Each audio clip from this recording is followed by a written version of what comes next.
Le mandat d'arrêt lancé contre le bureau de la Fédération béninoise de football, le comité de normalisation et 2 officiels de la FIFA continue d'animer l'actualité sportive au Bénin. Pour rappel, c'est le tribunal de première instance de Porto-Novo, par le biais du juge d'instruction Issoudine Ibrahim, qui a émis le mandat d'arrêt. Principale personne concernée, le nouveau bureau élu de la Fédération béninoise de football dirigé par Anjorin Moucharafou, les personnalités membres du comité de normalisation, le président de la Fédération ivoirienne de football Sidi Diallo Augustin et Constant Omari de la Fédération congolaise de football. Pour les analystes, force doit rester à la loi dans la crise que connaît le ballon rond au Bénin depuis plusieurs années.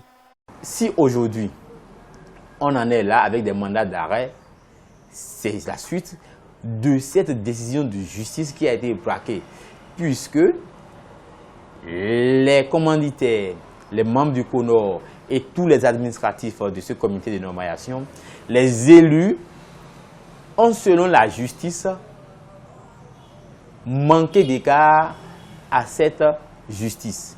Donc, on les a convoqués pour qu'ils répondent à cette convocation et qu'ils disent pourquoi ils l'ont fait.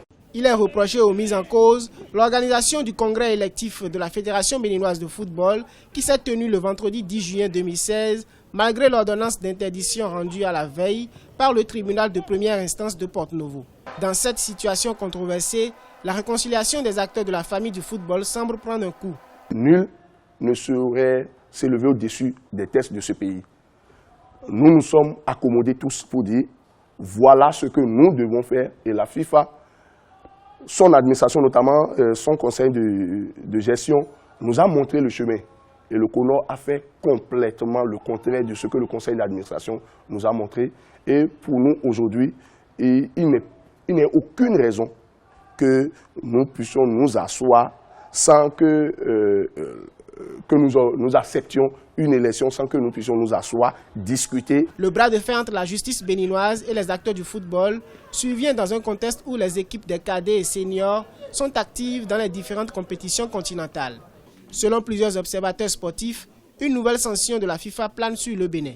Rappelons que pour mettre un terme à la crise qui divise les acteurs du football au Bénin, le chef de l'État a initié une rencontre avec les différents protagonistes de la crise du football le 23 juin 2016. Cette rencontre a accouché d'une proposition de sortie progressive de la crise.